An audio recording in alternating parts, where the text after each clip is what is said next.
Hello everyone, welcome to biology world.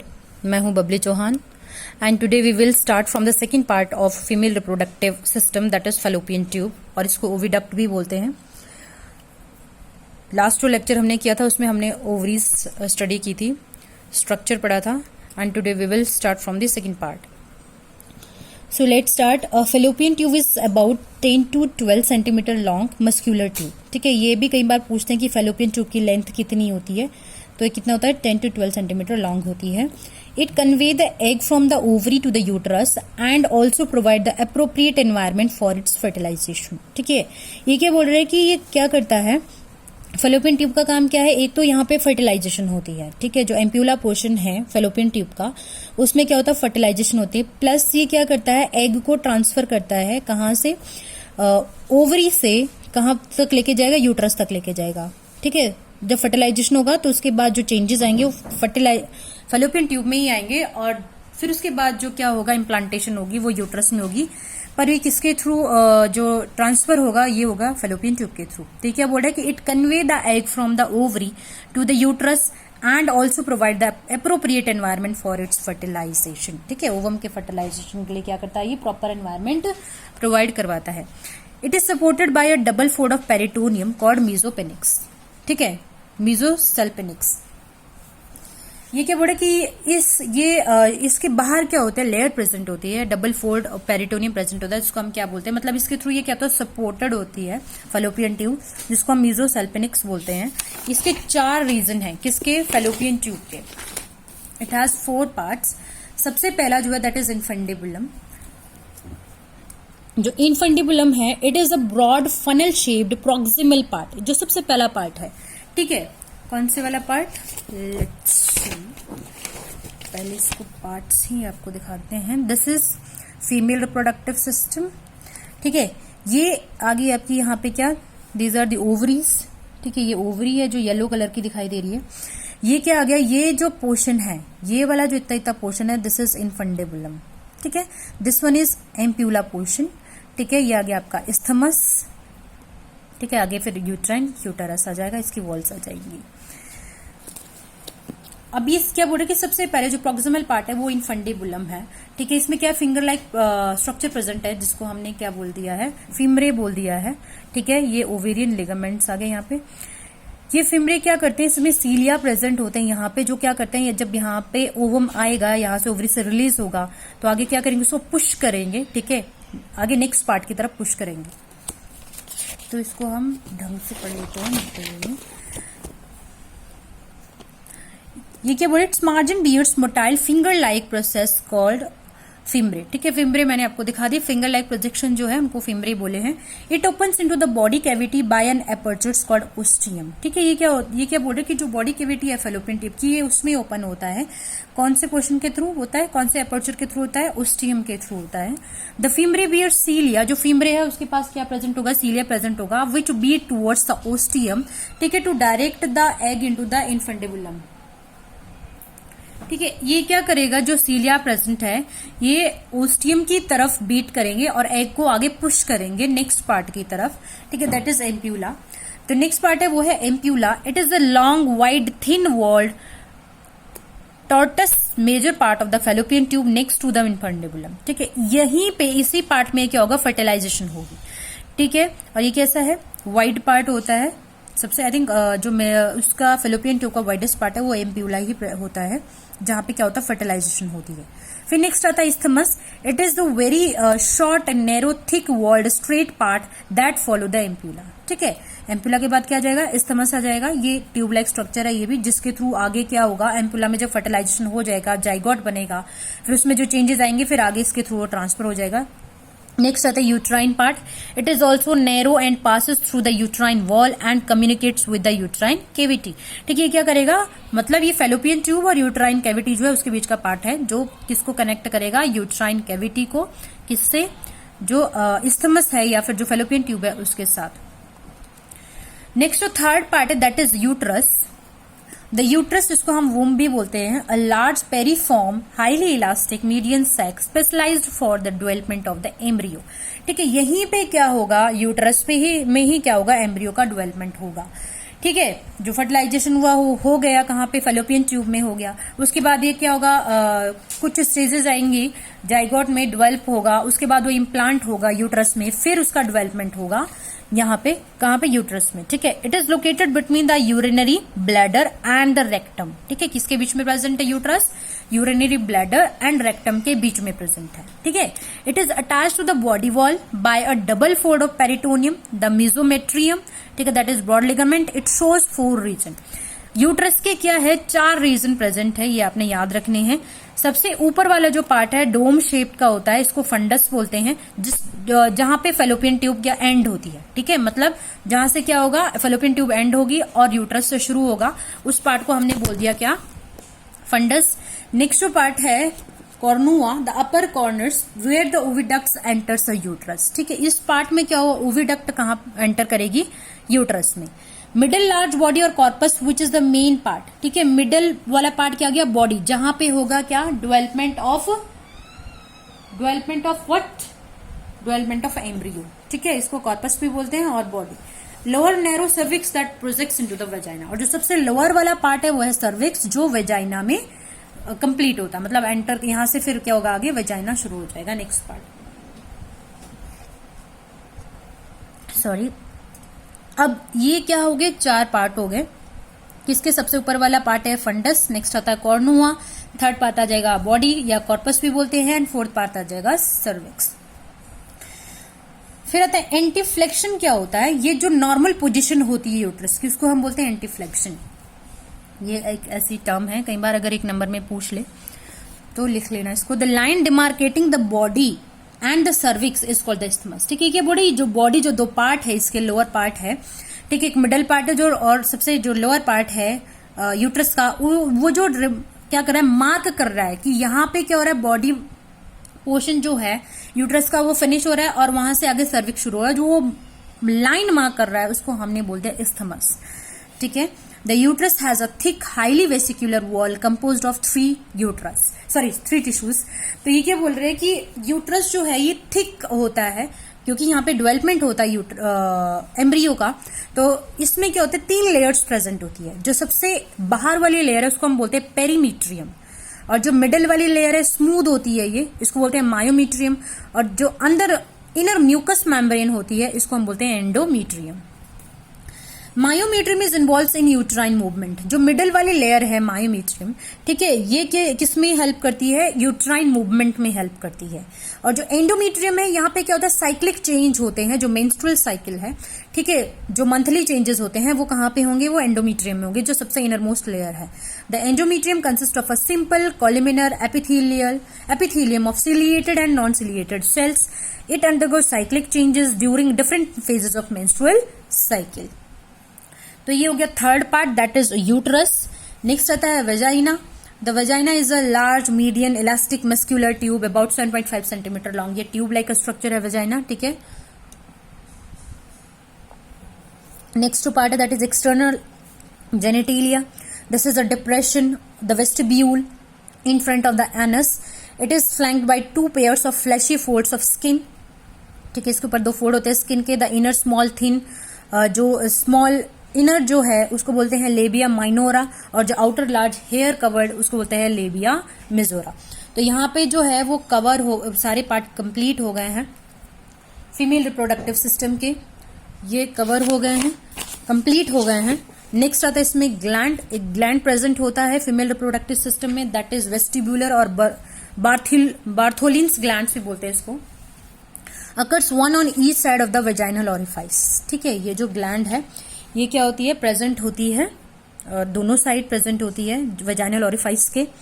और these glands correspond to the Cowper glands of the male. जो male में क्या होती है, कॉपर ग्लैंड्स होती है, उसके ही जैसा फंक्शन करती है ये। They are small, rounded body. Their ducts open just outside the hymen into the vestibule. ठीक है, इसकी जो डक्ट है ये किस में ओपन होती है, वेस्टिब्यूल में ओपन होती है। हाइमन एक लेयर होती है वेजाइना के ऊपर, ठीक है, तो उसके बाहर ओपन होता है वेस्टिब्यूल में ग्लैंड। तो ये ग्लैंड है दैट इज बार्थोलिन्स ग्लैंड। अब आता है onset of puberty in the female. ठीक है। प्यूबर्टी कब स्टार्ट होती है, वैसे तो ये हम छोटी क्लासेस से पढ़ते आ रहे हैं, मेल में कब प्यूबर्टी स्टार्ट होती है, फीमेल में कब स्टार्ट होती है, बट फिर भी हम इसको एक बार पढ़ लेते हैं। Women attains puberty about the age of 13। ठीक है, कब होती है, कब शुरू होती है प्यूबर्टी? जब 13 जो एज है, गर्ल्स की जो एज है वो 13 हो जाती है तो शुरू हो जाती है puberty. Its onset is triggered by the production of the interior pituitary follicle stimulating hormone which promote growth of ovarian follicles. ठीक है, कैसे शुरू होगा, मतलब कैसे चलेगा पता, क्या हो जाएगा, जो ओवेरियन फॉलिकल्स है उनकी ग्रोथ होना शुरू हो जाएगी। वो कैसे होगी, जो फॉलिकल स्टिमुलेटिंग हार्मोन है वो कहां से रिलीज होगा, एंटीरियर पिट्यूटरी से रिलीज होगा, वो ओवरी में जाएगा और वहां पे क्या करेगा, ओवेरियन फॉलिकल्स की ग्रोथ शुरू कर देगा। ठीक है, then follicle secretes the hormone oestrogen. फिर फॉलिकल्स क्या करेंगे, हार्मोन रिलीज करेंगे, that is oestrogen from the follicle cells in the ovaries. ठीक है, ये हम पढ़ चुके हैं कि एस्ट्रोजन कहां से रिलीज होगा। This hormones brings about the growth and maturation of the reproductive tract. इस हार्मोन का काम क्या है, ये क्या करेगा, जो रिप्रोडक्टिव ट्रैक है, जो रिप्रोडक्टिव पार्ट है, उनका क्या करेगा, ग्रोथ कराएगा, प्लस उनको मिच्योर करवाएगा and the development of the accessory sex characters. ठीक है, और जो फीमेल में क्या होते हैं, सेकेंडरी सेक्स कैरेक्टर्स होते हैं, एसेसरी सेक्स कैरेक्टर्स होते हैं, उनका डेवलपमेंट करवाएगा कौन, एस्ट्रोजन। ठीक है, तो ये हो गया प्यूबर्टी इन द फीमेल, कब होती है, कैसे होती है, कौन से हार्मोन के थ्रू होती है। ठीक है, तो ये सारा यहाँ पे कवर हो गया। नेक्स्ट आता है हार्मोनल कंट्रोल ड्यूरिंग प्यूबर्टी। कैसे हार्मोनल कंट्रोल होता है, जैसे हमने मेल में पढ़ा था वैसे फीमेल में भी हार्मोनल कंट्रोल होता है। At puberty hypothalamus releases gonadotropin releasing hormone. Same जैसे मेल रिप्रोडक्टिव सिस्टम में हमने पढ़ा था कि जो हाइपोथैलेमस है वो कौन सा हार्मोन रिलीज करता है, गोनेडोट्रोपिन रिलीजिंग हार्मोन रिलीज करता है, विच स्टिमुलेट्स द एंटीरियर पिट्यूटरी, जो कहां पे जाएगा, एंटीरियर पिट्यूटरी पे जाएगा। ठीक है, और उसको स्टिमुलेट करेगा। The latter secretes the follicle stimulating hormone. ठीक है, फिर वहां पे जाके क्या करेगा, जो एंटीरियर पिट्यूटरी है वो एफएसएच रिलीज करेगा। फिर ये जो एफएसएच है ये फिर क्या कराएगा, आगे ग्रोथ कराएगा ग्रेफिन फॉलिकल्स की। ठीक है, maturation of ovum and secretion of oestrogen by follicle cells. ठीक है, अभी हमने प्यूबर्टी में पढ़ लिया कि सबसे पहले क्या होगा, जो हाइपोथैलेमस है वो क्या करेगा, gonadotropin hormone releasing factors release करेंगे, जो कहां जाएंगे, एंटीरियर पिट्यूटरी पे जाएगा। एंटीरियर पिट्यूटरी क्या करेगी, आगे फॉलिकल स्टिमुलेटिंग हार्मोन रिलीज करेगी। उसके बाद ये कहां पे जाएगा, ओवरी में जाएगा। ठीक है, और फिर ग्रेफिन फॉलिकल्स का जो ग्रोथ है वो शुरू हो जाएगा। एंड जब ग्रेफिन फॉलिकल्स का ग्रोथ शुरू हो जाएगा तो उसकी जो सेल्स है वो क्या करेगी, एस्ट्रोजन हार्मोन रिलीज करेगी। ठीक है, the luteinizing hormone also from the interior pituitary stimulates release of ovum, formation of corpus luteum in the empty of follicles and secretion of progesterone from the corpus luteum. This is very important. ठीक है, फिर interior pituitary एक और hormone release करेगी जिसको हम luteinizing hormone बोलते हैं। ठीक है, ये क्या करेगा, स्टिमुलेट करेगा ओव्यूलेशन को। ओव्यूलेशन मतलब release of ovum from the ovary. ठीक है, ये जो दिस इज वेरी इंपॉर्टेंट, कई बार पूछते हैं कि ओव्यूलेशन कौन सा हार्मोन कराता है, तो वो ल्यूटिनाइजिंग हार्मोन कराता है। ठीक है, ये क्या करेगा, स्टिमुलेट करेगा ओवरी को कि जो ग्रेफिन फॉलिकल्स है उसमें से क्या हो, ओवम रिलीज हो जाए। तो ओवम जब रिलीज होगा उसको हम ओव्यूलेशन बोलते हैं। और ये कौन सा हार्मोन कराएगा, ये कराएगा ल्यूटिनाइजिंग हार्मोन।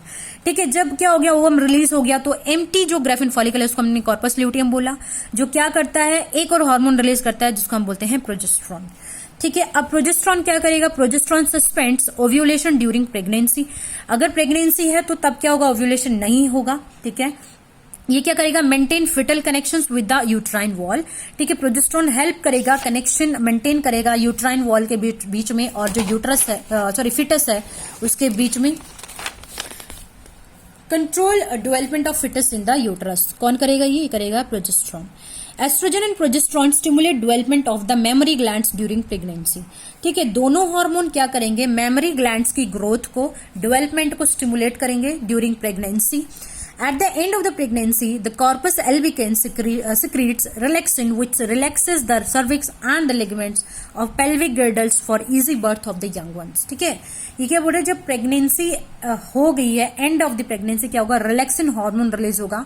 ठीक है, जो कहां से रिलीज होगा, जो कॉर्पस एल्बिकन्स बना है, कॉर्पस जो कॉर्पस ल्यूटियम जो बना था उसके बाद जो कॉर्पस अल्बिकन्स बनता है उसके बाद रिलैक्सिन रिलीज होता है। वैसे तो कॉर्पस ल्यूटियम भी क्या करता है, रिलैक्सिन रिलीज करता है, बट उसी को ही हमने कॉर्पस अल्बिकन्स बोला है। जब वो डिजेनरेट होना शुरू कर देता है तो क्या करेगा, रिलैक्सिन रिलीज करेगा, ठीक है, ताकि क्या हो जाए, जो सर्विक्स है वो रिलैक्स हो जाए, ligament of pelvic गिर्डल easy birth हो जाए यंग वन का, ठीक है। उसके लिए क्या होता है, रिलैक्सिन हार्मोन रिलीज करता है।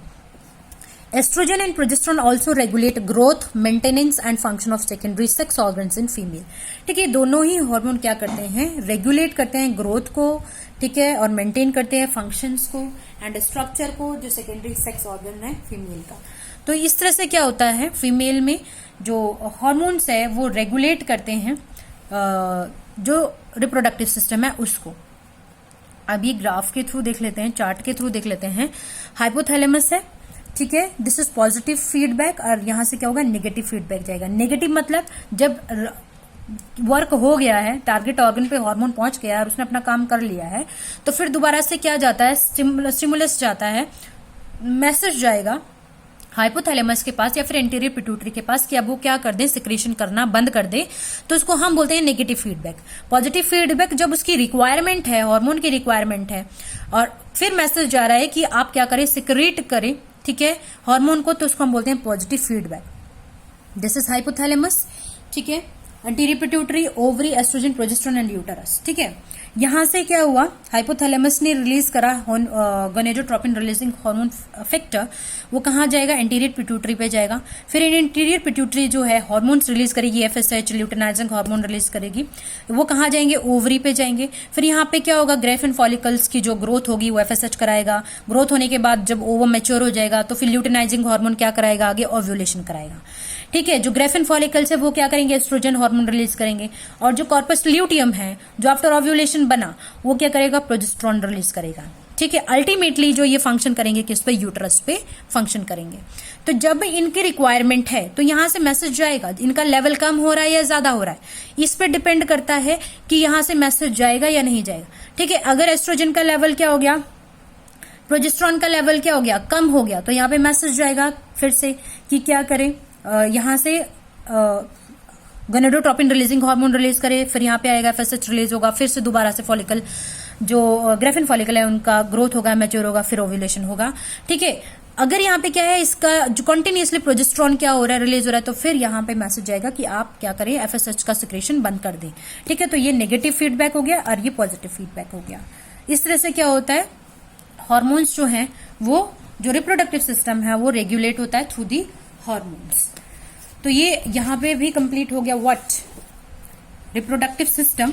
अब कुछ क्या है, डिसऑर्डर है फीमेल रिप्रोडक्टिव सिस्टम के, तो वो तो हम बाद में करेंगे। पहले एक टर्म है दैट इज मेनोपॉज।